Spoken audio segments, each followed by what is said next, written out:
All women are different, but they are all women. This video is androcentric from a men's point of view and is presented as opinion, commentary, and debate. Expressing opinions is not violence. These are ideas to challenge, question, and argue in public, because classical liberalism relies on the First Amendment for its dialectic. If you are a feminist, then consider this. If patriarchy truly existed as claimed, feminism could not. And if all men are trash and women are equal to men, then what are we to conclude?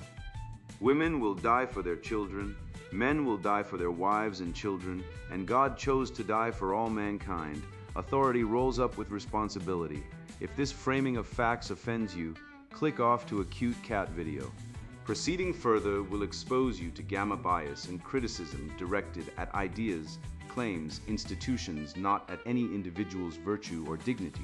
Our method follows the 7 liberal arts. The trivium, grammar, logic, rhetoric, and the quadrivium, arithmetic, geometry, music, and astronomy. And the transcendentals, the good, true, and beautiful. If this framework is not for you, feel free to exit now. It's no disgrace. Women are wonderful.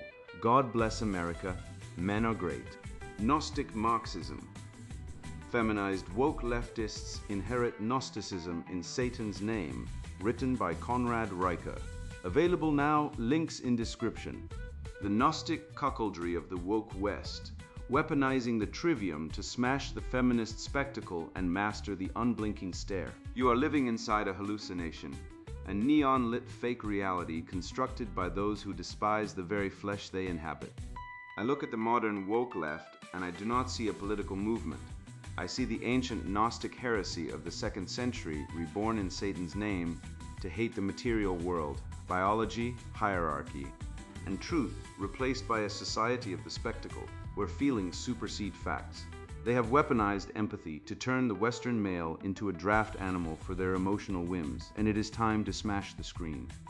You see the evidence of this spiritual rot everywhere, from the corporate tribunal where a man is fired for failing to worship at the altar of lived experience, to the cold, hard fact that while men commit the vast majority of suicides, our tax dollars fund domestic violence shelters that legally bar men from entry, leaving us to die in gutters while our oppressors claim victimhood. They are testing you, throwing tantrums to see if you will engage with reason or collapse into a beta state of submission. I am going to show you how to hold that gaze, how to master the storm, and how to use the trivium, grammar, logic, and rhetoric to cut through the lies of cultural Marxism like a hot knife through butter, reclaiming the transcendent spirit of the West before the Gnostic void swallows us whole. We will strip away the toxic femininity that demands you apologize for your existence and replace it with the stoic resolve of our ancestors, proving that the only way to win this game is to realize it was rigged by people who hate the game itself. The matrix is cracking, and I hold the hammer. The spectacle of Gnostic delusion. I recall the precise moment when the massive deception fractured for everyone to witness. It wasn't within a philosophy classroom or during a solitary session with Nietzsche's writings, but in a Virginia courtroom where the Johnny Depp and Amber Heard legal battle unfolded. For an extended period, society had been force-fed the spectacle that disconnected, fabricated reality described by Guy Debord, where imagery replaces truth, where the damsel in distress narrative ruled and men were automatically cast as monsters.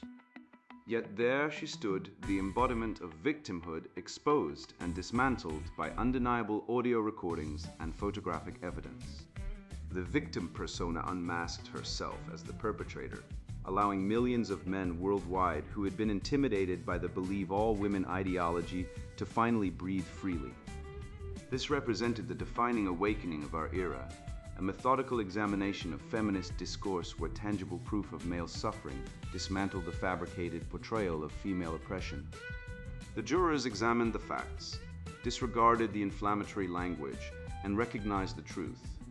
Women can indeed function as predatory aggressors in relationships, and the judicial system had been manipulated to conceal this reality. This extended beyond a mere celebrity separation. It was when society's constructed illusion faltered, demonstrating that the entire cultural Marxist framework regarding power dynamics represents a manufactured falsehood intended to deprive men of their resources and dignity. This delusion is nothing new. It is a resurrected ancient heresy wearing the skin of social justice. If you trace the genealogical roots of this cultural rot back through the corridors of history, you will find the stench of Gnosticism. The ancient Gnostics hated the material world. They viewed the body, biology, and physical reality as prisons of the soul, crafted by an evil demiurge. Sound familiar?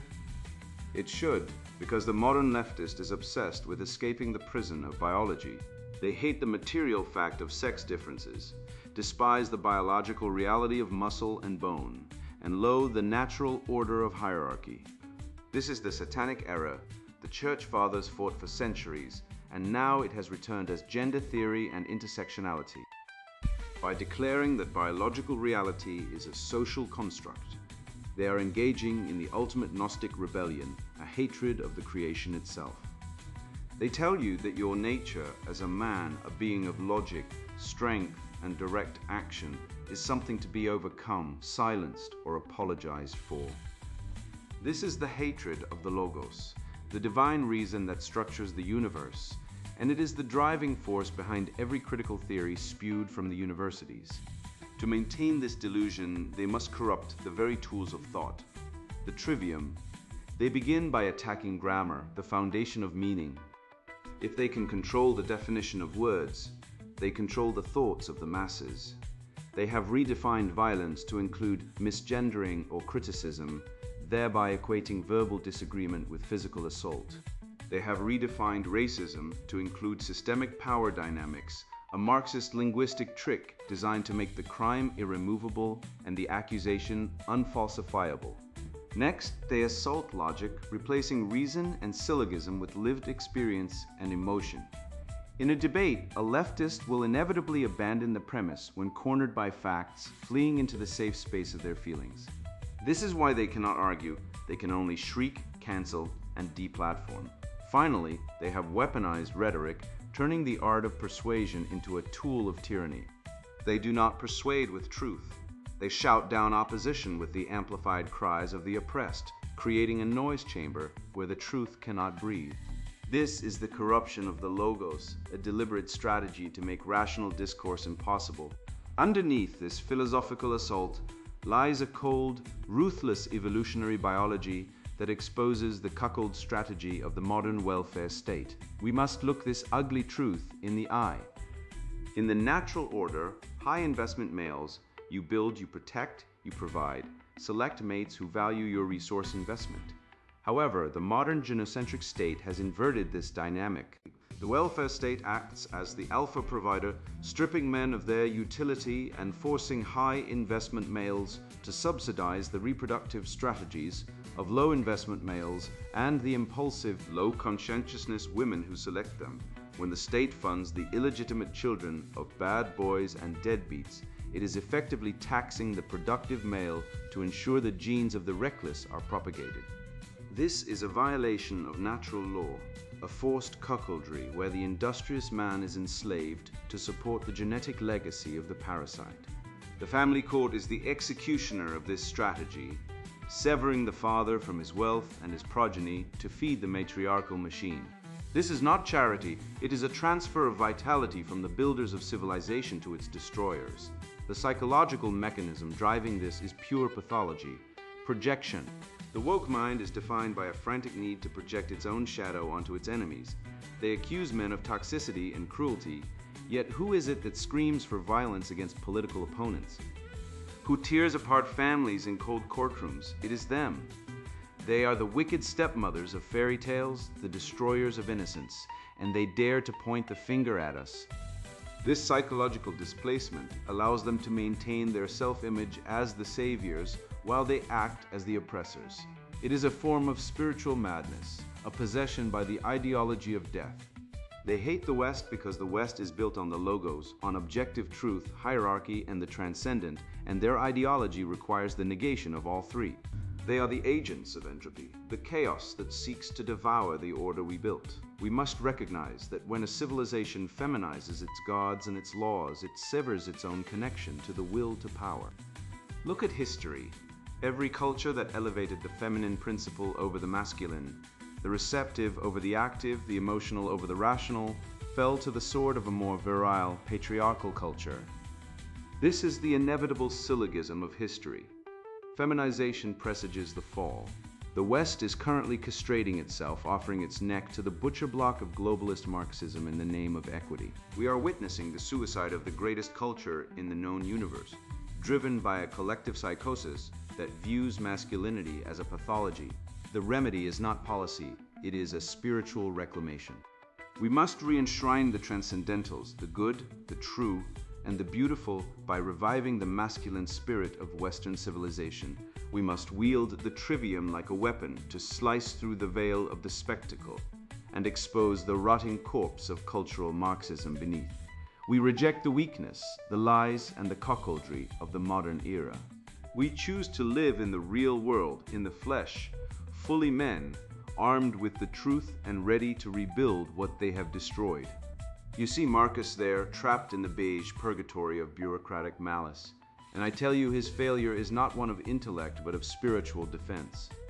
He believes he is in a meeting, but he is actually standing on the sacrificial altar of the Gnostic lie, offering his logic to a God that only consumes submission.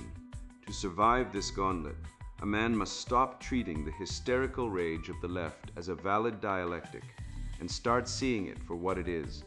A biological assault on the nervous system intended to trigger a cortisol cascade that renders him docile. The path forward requires us to master the internal storm, to weaponize Stoicism not as a hobby, but as a necessary shield against the chaos, and to learn the art of rhetorical judo that flips the script on these emotional tyrants. The crucible of Stoic resolve. The air conditioning in the beige conference room hummed a monotonous B-flat. The kind of sterile background noise designed to lull the mind into compliance, but for Marcus, the silence was screaming. He sat across the table from Brenda, the human resources director whose entire career was built not on productivity, but on the weaponization of grievance. Brenda's eyes were dry, but her voice shook with a practiced tremulous rage as she reviewed the dossier of his crimes. A series of factually correct emails she had flagged as aggressive and tone-deaf. Marcus, a man of the trivium, tried to defend himself with syllogisms and evidence, pointing to the raw data that proved his efficiency. It was a mistake. You cannot use a slide rule on a witch trial. Brenda did not care about the truth. She cared about the feeling of the truth, and in the corporate tribunal of the woke left, feelings are the only evidence that matters. This is the crucible, my friend. And if you enter it armed only with logic while your opponent wields the raw, chaotic fury of the Gnostic feminine, you will lose. This is the reality for the modern man, entrapped in a system designed to grind his rational nature into dust, to feed a pathology that demands submission to the delusion of the day. You must realize that Stoicism is not merely a philosophy to be read in a leather armchair. It is a biological imperative, a survival mechanism against the chaotic energy of the Gnostic left. When I speak of mastering the internal storm, I'm talking about defending your very biology. The leftist ideology functions like a pathogen, attacking the host's ability to regulate emotion. We are witnessing an evolutionary mismatch where the female capacity for emotional signaling, once a tool for nurturing kin within a tribe, has been hijacked by Marxists and weaponized into a political battering ram. To survive this, you must see the management of your emotions as a defense against a viral ideology. The Gnostic Marxist wants you to feel their despair, their envy, and their resentment. If you open the door to their chaos, you let them rewrite the code of your mind. You must build a wall of reason, not out of spite, but out of the sheer necessity to preserve your sanity against a collective insanity that demands you apologize for your own existence. This is where rhetorical judo becomes your greatest weapon. When the screeching harpy of cultural Marxism demands you apologize for your privilege, you do not argue the definition of privilege. You refuse the premise entirely. The moment you accept their terminology, you have already lost because you are playing on a board where the rules are fixed against you. You must look them in the eye and calmly dismantle the frame of their reality. If they scream you're being aggressive, simply state, I'm being direct. Precision is not aggression. This is the art of the logos. It is about maintaining the frame of reality over the frame of delusion. Do not let them shift the goalposts. Do not let them control the grammar of the debate. By refusing to accept their emotionally charged premises, you force them to step into the light of logic, where they invariably burn. We must view this dynamic through the lens of the ultimate shit test of civilization. What the left and the feminized hordes are doing is not a political debate, it is a dominance test, a political gauntlet thrown at the feet of masculine reason. In evolutionary biology, a female tests a male to see if he can withstand stress, to see if he is strong enough to lead, or if he is weak enough to manipulate. The left is doing this to Western civilization on a macro scale. They dump histrionic emotional garbage on us, ridiculous theories, fake victimhood, contradictory narratives, to see if we will break. They want to see if we will apologize, if we will capitulate, if we will adopt the posture of the beta male seeking to lower conflict through submission. But when you apologize to a lie, you do not get peace, you get eaten. They are testing to see if there is a patriarch left standing who can handle the sheer intensity of their narcissistic rage, and if you fail this test, you lose your culture. The cost of failing this test is not just social, it is written in your blood. We have the data, we have the facts, and they are terrifying. When a man capitulates to gaslighting, when he nods his head to the insane ramblings of a feminist ideologue just to keep the peace, his body reacts as if he has lost a physical fight. Research shows cortisol spikes and testosterone suppression in men who back down to social dominance posturing. Toxic femininity, the demand that the world cater to feelings over facts, is a literal biological weapon against male vitality.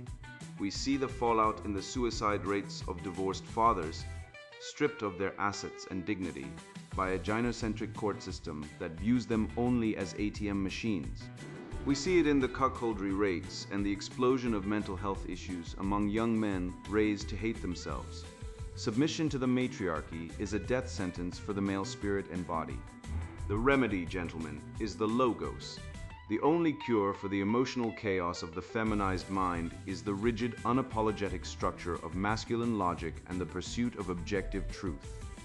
The Gnostic left rejects the material world, rejects the body, rejects nature itself in favor of a purely internal, subjective fantasy.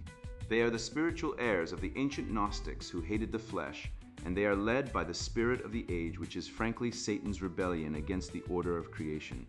You cannot defeat a lie with a hug. You defeat it with the truth. The Western canon, from the Greeks to the Romans, through the Enlightenment and beyond, is not a collection of dead words. It is the operating manual for high civilization.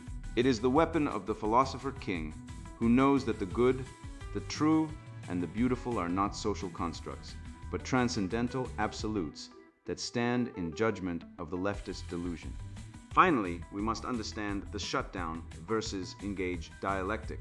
For too long, men have chosen the beta response: shutdown, appeasement, and apology. It is the rabbit freezing in the headlights, hoping the wolf gets tired of eating.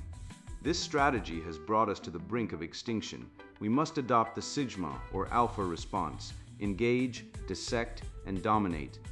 When they come for you with their critical theory drivel, you do not retreat to your safe space. You walk right into the fire.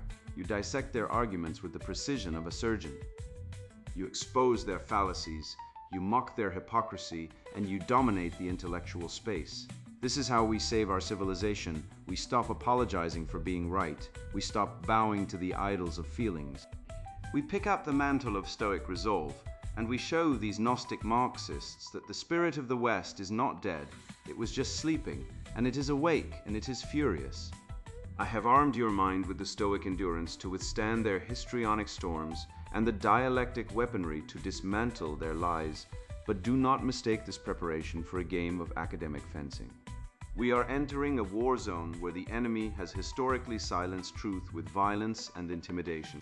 The emotional warfare you face in the workplace is merely a shadow of the physical and existential destruction that awaits anyone who dares to pull back the curtain on the matriarchal fraud, a legacy of terror that began long before the modern woke corporation was even conceived.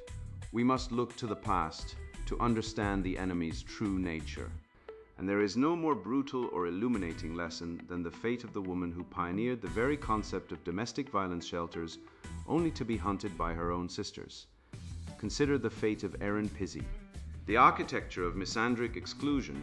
Consider the fate of Erin Pizzey, the pioneering woman who opened the world's first domestic violence shelter in 1971, expecting to find a sisterhood of victims, but instead discovered a den of violent, matriarchal cruelty. When she dared to publish her findings that women were equally as capable of violence as men, the leftist cabal didn't debate her. They tried to destroy her. They killed her dog, threatened her children, and drove her into exile with a campaign of terror that proves the movement was never about safety, but about silencing any heretic who questions the dogma of female victimhood. This is your historical precedent. A stark lesson that the architects of the modern victimhood industrial complex do not seek justice. They seek a monopoly on suffering. And they will crush anyone who exposes the reality that women can be the architects of their own misery and the misery of others. If we are to restore the good, true, and beautiful foundations of our civilization, we must look at this history not as a tragedy, but as the design of the enemy's strategy. To believe in the patriarchy requires a level of cognitive dissonance that borders on the suicidal. You are asked to accept the absurdity that men, a demographic dying in the streets from hypothermia, at rates dwarfing female homelessness, conspired to build a system that exclusively privileges men. If the patriarchy were real, every city would be lined with state-of-the-art shelters for displaced men, funded by the taxes of the grateful populace. Instead, when a man is battered, bruised, and cast out of his home by a violent spouse, the state apparatus looks the other way, or worse, labels him the aggressor. This is the conspiracy theory of the century, a ruling class of men that refuses to lift a finger to save its own. The lack of male resources is the empirical proof that the patriarchy is a ghost story told to frighten women into the arms of the state, which has effectively replaced the husband as the sole protector and provider. Men are not the masters of the universe. They are the utilities, the infrastructure, the meat in the grinder, taxed to fund a system that views their pain as statistically irrelevant. This systemic erasure is not an accident of bureaucracy. It is the direct result of the Duluth model, a twisted ideological doctrine that has infected the legal systems of the Western world like a spiritual pathogen. Created by a cabal of Marxist feminists, this model explicitly frames domestic violence not as a crime of passion or loss of control, but as a political act of patriarchal terrorism. Under this dogma, the very existence of a male victim is a logical impossibility, a contradiction in terms. Police officers trained in this methodology are taught that in a heterosexual dispute, the man is the primary aggressor by default, regardless of who actually called 911 or who bears the physical marks. This is the wickedness of cultural Marxism. It replaces investigation with indoctrination, swapping evidence for narrative, ensuring that the only solution offered to a battered man is a prison cell. Consequently, we face a statistical vacuum so profound it screams of intentional malice. While billions are funneled into female-only facilities, the infrastructure for male victims is virtually non-existent. In the United States, of the thousands of domestic violence shelters, a mere handful accept men, and often only if they are transgender, thereby prioritizing identity politics over biological suffering. We see the suicide rates of divorced fathers skyrocketing, knowing that the family court system is rigged against them, yet there is no outcry. This is the architecture of misandric exclusion, a deliberate policy of silence where the data on male abuse is suppressed, underfunded, and ignored. It is a moral ledger where the debts owed to men are written in invisible ink, ensuring that when a man breaks, he does so alone, unseen and uncounted. This brings us to the evolutionary race to the bottom, a biological catastrophe unleashed by removing the constraints of civilization from female behavior. As Schopenhauer observed, the female will is oriented toward the immediate and the acquisition of resources, and by implementing a welfare state that incentivizes hypergamy and removes the biological consequences of mate selection, we have incentivized the absolute worst aspects of female nature. We have created a culture where deceit and cruelty are profitable mating strategies, where a woman can destroy a family, abscond with the children and the assets, and be rewarded by the state with the husband's wages. This is the feminizing of policy, a cloying, soft tyranny that disguises itself as compassion, while it guts the masculine impulse to build, protect, and provide, rewarding instead the instinct to consume, manipulate, and discard.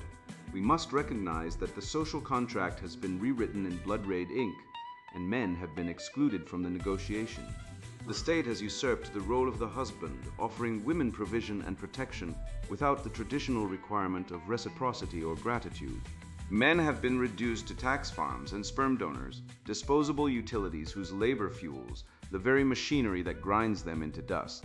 If we wish to preserve the living spirit of Western civilization, the rational, the logical, the strong, we must stop playing a game that is rigged for our destruction. We must recognize that the pathologies we face are not bugs in the system, but features of a system designed to maximize the extraction of male utility while minimizing the value of male life.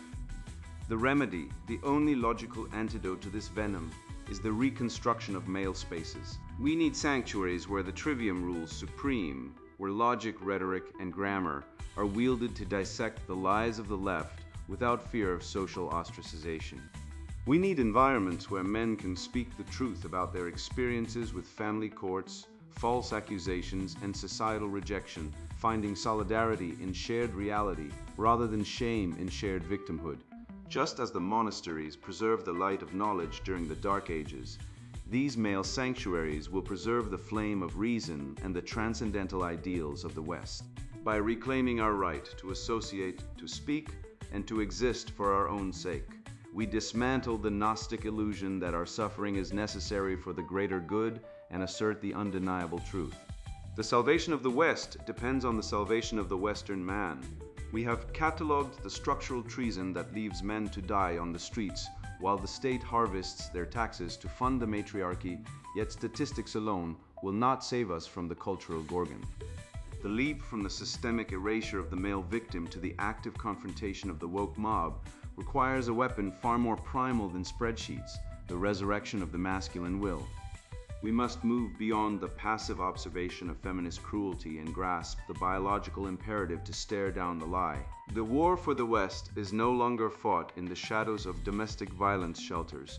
It is fought in the open, terrifying glare of the eye contact that refuses to blink, the unblinking eye of the patriarch.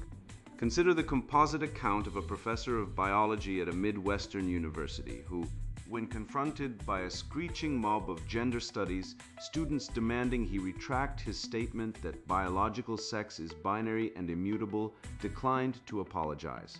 He stood at the podium, a bastion of reason amidst the estrogen-fueled chaos, and simply stared at them. He did not lower his head. He did not adopt the submissive posture of the gelded academic who usually grovels for forgiveness.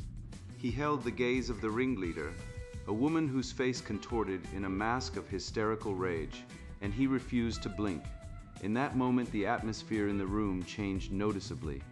The mob realized, perhaps for the first time in their soft, pampered lives, that they were confronting a man who held the transcendental ego of Western rationality that declines to be dissolved by their collective emotional spasm. This is the alpha state, not a performative display of arrogance, but the unshakable alignment with fact. When you are right, you have no biological imperative to yield. You do not stutter, you do not apologize for the laws of nature, and you do not look away. This refusal to blink is the evolutionary test of dominance that predates their fake sociology degrees by millions of years. In the animal kingdom, and we are animals whether they like it or not, the one who breaks eye contact is admitting submission, acknowledging that his survival depends on the mercy of the other. The left cannot look you in the eye because their entire ideology is a spectral house of cards built on the shifting sands of feelings rather than the bedrock of reality. They fear the judgment of the masculine eye because deep down in their reptilian brains, they know the patriarchy they scream about is simply the natural order of competence, protection, and civilization. They are the spiritual descendants of the serpent in the garden, offering the fruit of subjective truth. But when a man stares them down with the cold, hard logic of the trivium, they slither back into the shadows. They are spiritually incapable of maintaining the gaze because they have nothing behind their eyes but the void of their own nihilism. We must view the modern feminist not as a victim, but as a gorgon of the new age attempting to turn men to stone, not physically, but socially and psychologically, using the petrifying rays of shame, guilt, and toxic masculinity. She seeks to paralyze your will with the Medusa-like head of manufactured victimhood. But here is the secret they have hidden from you. The man who has mastered the trivium, logic, rhetoric, grammar, holds the polished shield of the mind. When she shrieks her accusations, you do not cower. You reflect her own absurdity back to her. You hold the mirror up to her narrative, showing her the grotesque reality of a movement that champions the killing of the unborn while ignoring the paternity fraud rates that suggest men are raising children that aren't even theirs, and she turns herself to stone. Her power exists only if you accept the premise of her guilt. If you look at her without flinching, armed with the facts of the family court system that strips fathers of their children in the majority of cases, the spell breaks and she is reduced to the bitter, lonely reality of her own making. When you reject the spectacle, to use the terminology of Guy Debord, and engage in this radical act of eye contact, you reclaim authenticity. The modern world is a simulation, a spectacle of lies where men are told they are oppressors and women are told they are perpetual victims, a narrative designed to make you hate yourself so you can be more easily governed. But the moment you refuse to break the gaze, you pierce the veil of this Marxist unreality. You create an authentic culture in the microsecond of confrontation, a bubble of reality where the truth still exists. This is why they hate you. This is why they try to deplatform you, because your gaze proves that their world is a fake. By simply looking at them and not looking away, you are saying, I see the lie. You are validating the objective universe over their subjective delusion. This is how we take back the good, true, and beautiful, defining them not as the whims of a passing emotion, but as the objective standards that can only be upheld by a rational masculine mind. Ultimately, the restoration of our civilization requires this ultimate strategy. You must look the devil in the eye and laugh. You must laugh at the absurdity of critical theory. You must laugh at the hypocrisy of a movement that claims to care about equality, but creates a matriarchy of victimhood. You must look at the statistics, the suicide rates of divorced fathers, the paternity fraud rates, the cultural collapse, and you must refuse to blink. We rebuild the West not by apologizing, but by standing firm on the bedrock of logic, biology, and unapologetic masculinity. We look at the chaos they have wrought, the gender-bending madness, the erasure of fatherhood, and we do not flinch. We hold the line. We are the unblinking eye of the patriarch, and the darkness fears the light. You have walked through the fire of the lie and emerged with your sanity clutched tight in your fist. We have systematically dismantled the Gnostic heresy of the left, exposing how their hatred of the material world, the biological reality of sex, and the immutable laws of physics is merely Satan's ancient error dressed up in a pink pantsuit of social justice. You see now that the spectacle is a hologram designed to hide the fact that you are being farmed, a tax-paying cuckold in a system where family courts strip fathers of their children and male domestic violence victims are left to freeze on the streets because the patriarchy mysteriously forgot to build them a shelter. This isn't a tragedy. It is a calculated evolutionary heist, and now you possess the forensic evidence to prove it, from the absurdity of the gender wage gap myth to the cold reality of male suicide rates.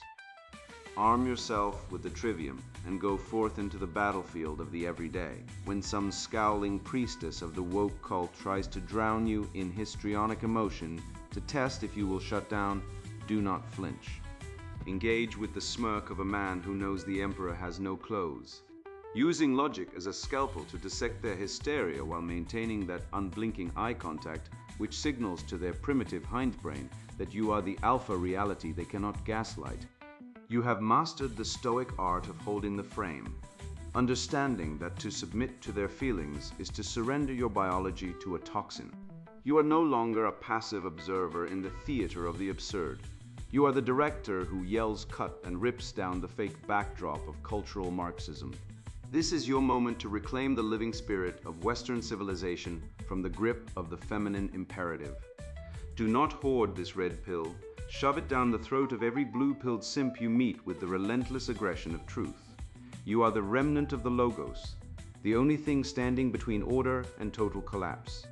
Go out there, look the devil in the eye, laugh at his absurdities, and rebuild a world where the good, the true, and the beautiful are not subjective feelings, but the iron laws of the land. The war for reality is won one conversation at a time, and you are now fully armed. And now the sponsored book introduction, Gnostic Marxism. Feminized woke leftists inherit Gnosticism in Satan's name. For years I watched the world unravel. I saw men broken by systems that claimed to help them, boys raised without fathers, and truth replaced with slogans. I saw universities turn into echo chambers, workplaces become confessionals, and language twisted into weapons. I saw strong men silenced for speaking plainly, while the weak rose on victim status. I asked myself, how did we get here?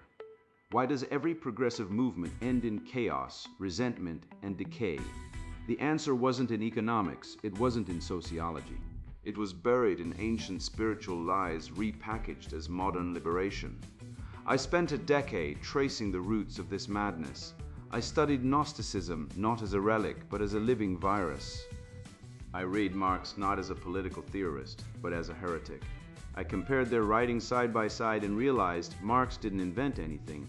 He stole the Gnostic myth and dressed it in materialist clothing. The world is evil. The body is a prison. The elite are demons. Salvation comes through revolution. The promised utopia is just beyond the next purge.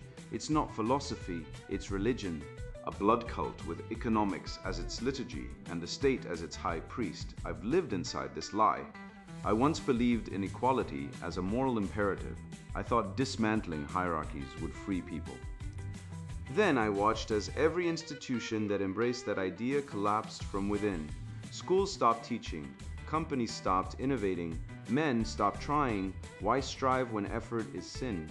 Why lead when leadership is oppression? I saw the war on masculinity not as a side effect, but as the point. The goal isn't equality, it's erasure. The target isn't patriarchy, it's men. This book is not for everyone. If you believe gender is a social construct, that capitalism is the root of all evil, or that your identity entitles you to special treatment, you will hate this book. Close it now. Go back to your safe spaces, your trigger warnings, your virtue signals. This is not for the weak, the dishonest, or the indoctrinated. This is for men who have woken up, men who feel the weight of responsibility, men who know they were born to lead, build, and protect, not to apologize for existing. You are the target.